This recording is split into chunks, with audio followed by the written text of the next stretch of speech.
When we say making use of celestial phenomena for our well-being, and well-being meaning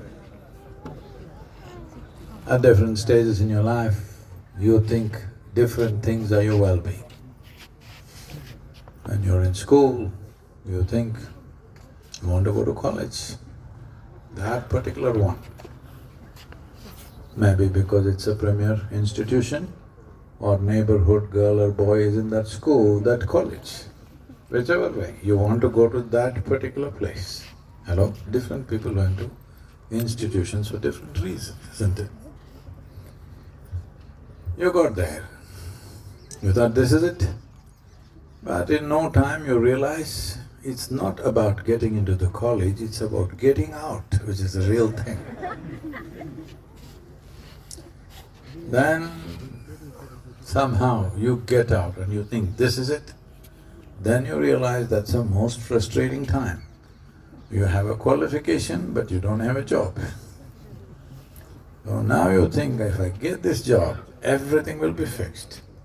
You get the job and then you realize life is getting complicated. And then you think, what is the point working like a donkey? That particular man or that particular woman who's my dream, if I marry that girl or marry that man, that's it. Oh, then it started. Nothing wrong with other person. It's just one more ball to juggle daily, and more things spill out of life, you know. Like this it's going on. And you will see people who have lived 30, 40, 50, 60 years, successful careers in other people's view, successful marriage also in the neighbor's view. Children are doing well, everything as reasonably as it was planned. But because it takes that much experience to realize it's not fulfilling. All right, it's nothing wrong, but not fulfilling. Something more needs to happen. What is that something more? People don't figure it. A large percentage of people don't figure it even on their deathbed. What is that something more? But they know something more needs to happen with life. So to put it very simply, if you look at the innate nature of life itself, not only human life, any life, they've kept it very clean, not even an ant. I was thinking of looking for an insect and using some example, but let's say there is an ant or a cockroach. You put some kind of barrier around it. It tries to break free or no? It doesn't like bondage. It wants freedom. Cockroach. Hello? Cockroach in its own level of thinking, looking for mukti or no? Huh? In his own level of thinking. So once you come as a human being, you have an intelligence and a consciousness where your idea of mukti should evolve, but generally it doesn't, because you don't give yourself a moment to look at your life. Keep yourself busy or preoccupied in your head so that you can never address life. If you address life, if you just sit for one day without your family, I mean the phone, they all live there, right? Hello? So without your phone, without your television, without a book, without your companions, just sit in one place, just wonder. You don't need any scripture, you don't need any teaching. If you just sit and wonder, your intelligence is capable of seeing. The highest thing in your life is, if you sit here, you have enough intelligence to see, okay, if I get this, what will happen? If I get this, what will happen? If I get this, what will happen? You can see it without actually going through it. That much intelligence and imagination is there with you, isn't it, as a human being? Let's say whatever your desires are, all of them came true right now. Absolutely, everything that you want. Your money, your wealth, your family, your love or your nonsense, whatever, everything happened right now. But you know that's not it, isn't it? It's just that when you don't have that, you think that's it. The moment you have that, you know that's not it. So you have enough intelligence to not waste your entire life to arrive at that. Sitting here right now, you can look at it. If you look at it, you will see naturally the highest thing, the biggest thing and the only thing that you want is to be free. To be free from what? Whatever binds me. What binds us? Only two things, our bodies and our minds. Anything binding you? Anything else? Sadhguru, my wife. That is part of your mind. If I take out your memory, you have no wife, isn't it? We don't have to take out your wife. If you just take out your memory, wife is gone, husband is gone, just everybody is gone, yes or no? Hello? So it's just a psychological game that you're playing. If you sit here and apply your intelligence, you're capable of seeing the most important thing is to attain to some state of freedom, whatever that is. The shape and form of freedom you do not know. So you must identify the shape and form of bondage. What is the shape of freedom? You don't know. How can you know something which is not in your experience? But you know the shape and form of bondage. So, this longing is there in every human being, but most human beings go without consciously addressing it. So Mahakumbh is that reminder. This is the most important thing. All these millions of people are here not to buy a ticket to heaven. They want to become free.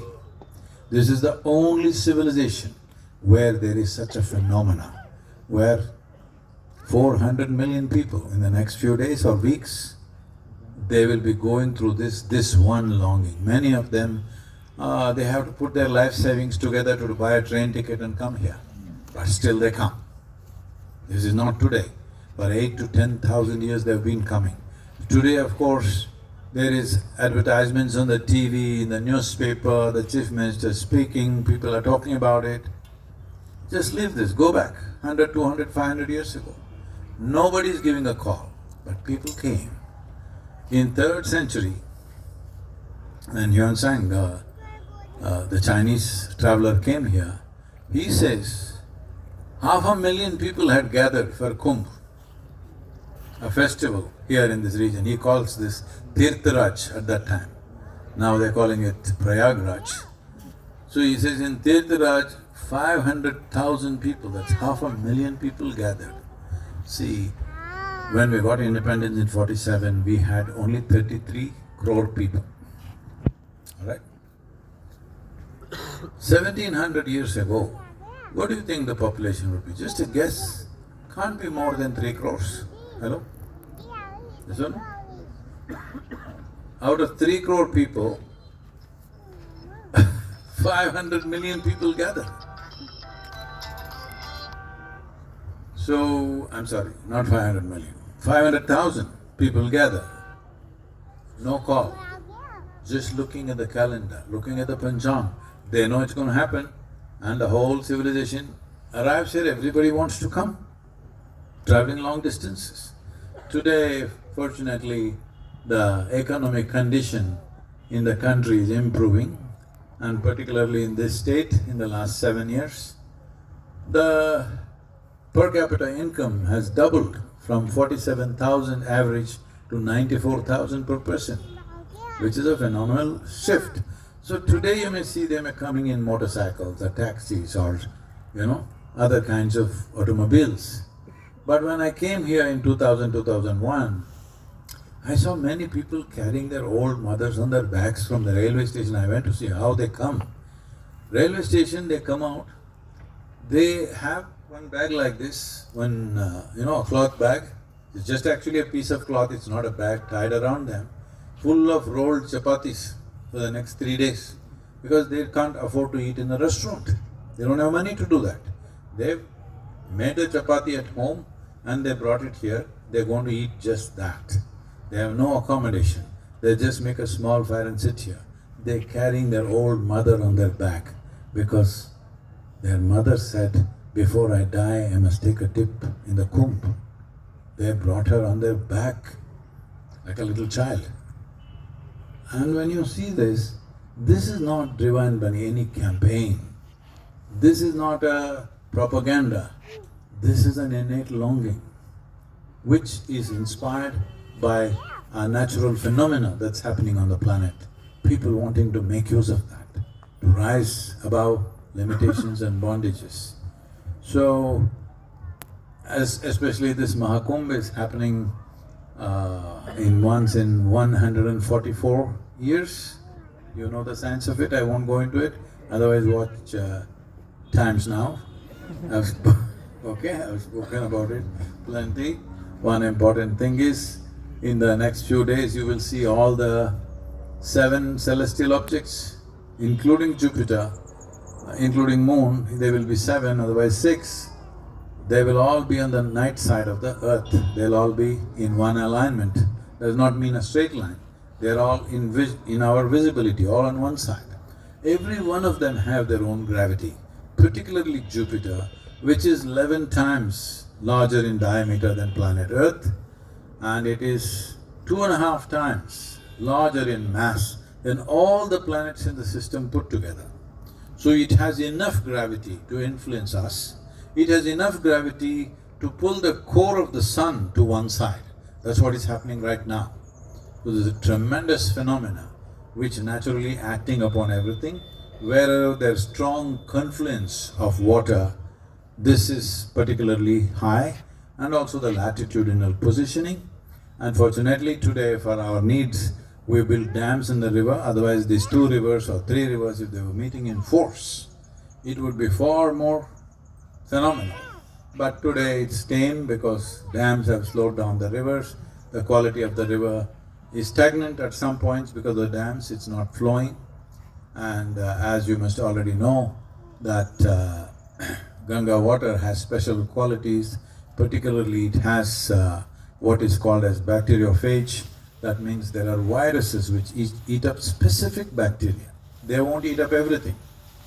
These experiments and these studies were done in 1896 by British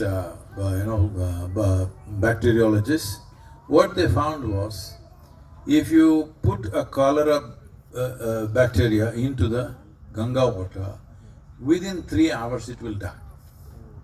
So they found when cholera was sweeping through this country, it would happen every few years. People who lived close to Ganga, they were not much affected because they were consuming this water. And the British always used Ganga water to travel in the ocean because it was approximately 85 to 90-day travel back to England. They always took Ganga water because it's the only water which did not go bad. It stayed fresh for 90 days. And Akbar, in his exploits of conquest that he went about, when they went on war campaigns, which was 8 to 10 months, 12 months sometimes, he took only Ganga water with him because that was a water that never went bad and never allowed you to get sick. I have seen personally my own experience when, from the age of 19, for 27 years I trekked every year in the Himalayas, mostly by myself. At that time, there was no organization of food, there was no Mahas and Swamis running around me, giving me this and that. So, food was scarce, and I just couldn't this aloo jeera chapati.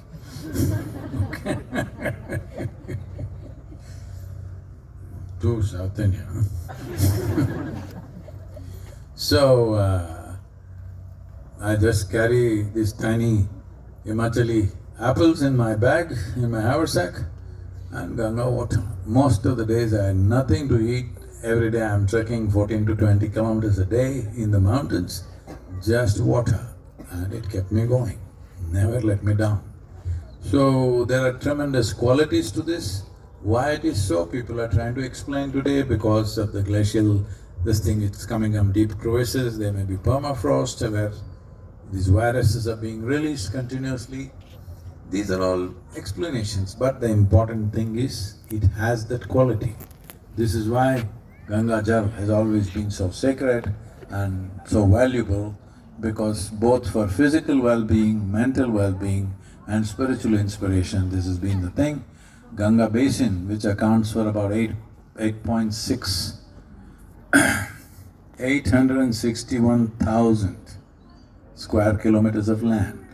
That is 26% of India's land mass, and 33% of India's agriculture is just around this river. And if you don't take care of this, you can't take care of Bharat. Very, very important. Lot is being done, but still not enough, I would say. How it was 10 years ago, it's much cleaner and better, definitely better, but still lot more needs to be done. And all of us should be conscious to make sure that we don't cause anything unnecessary with the river. Hello? You can wash your stuff. Your karma it can handle. Don't do any more kriyas.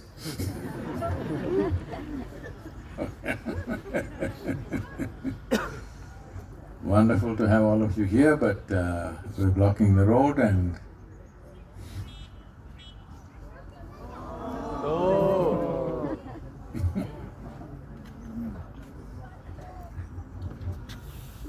What? Sit down, then they can't see me, that's why I'm standing.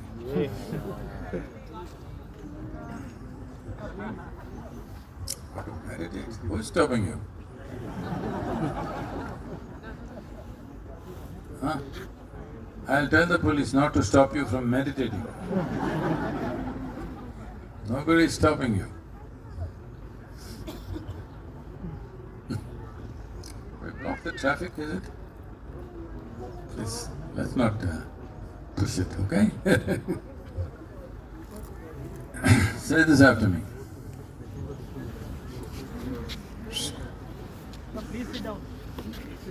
Yoga Yoga Yogeshwaraya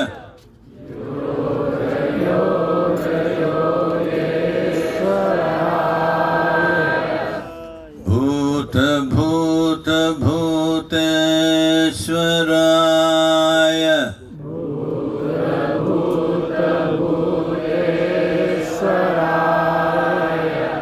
Kala Kala Kaleshwaraya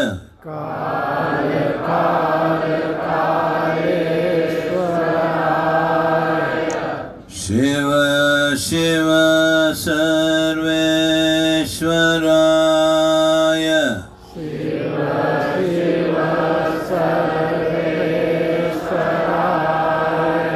Shambho Shambho Mahadevaya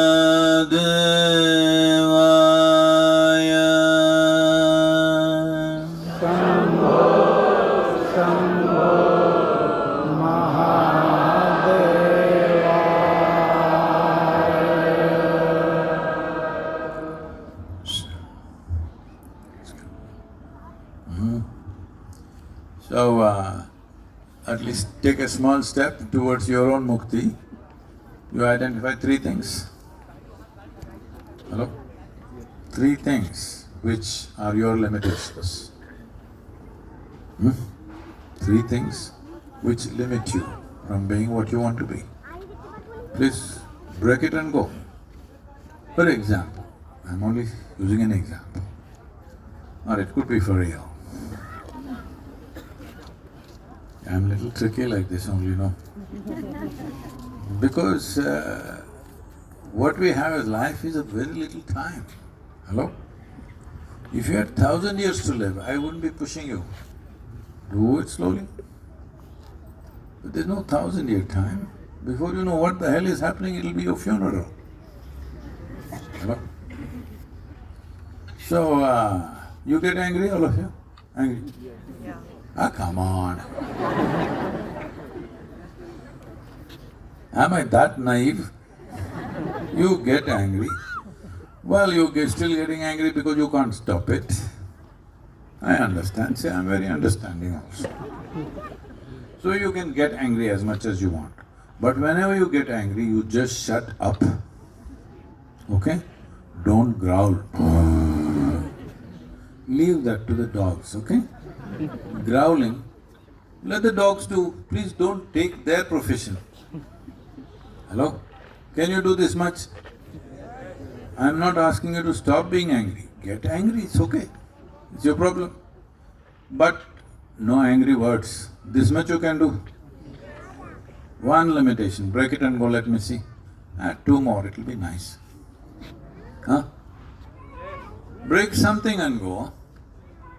At least one little barrier in your life, break it and little mukti. Because I know you go in installments, everything. Mukti also in installments. Huh? If you want all the way to go, come, we'll do something else with you. But you're an installment person, it's okay with me. But at least one step you must be moving ahead, no, by the day. Let's make it happen, okay? Yes. Namaskaram, all of you.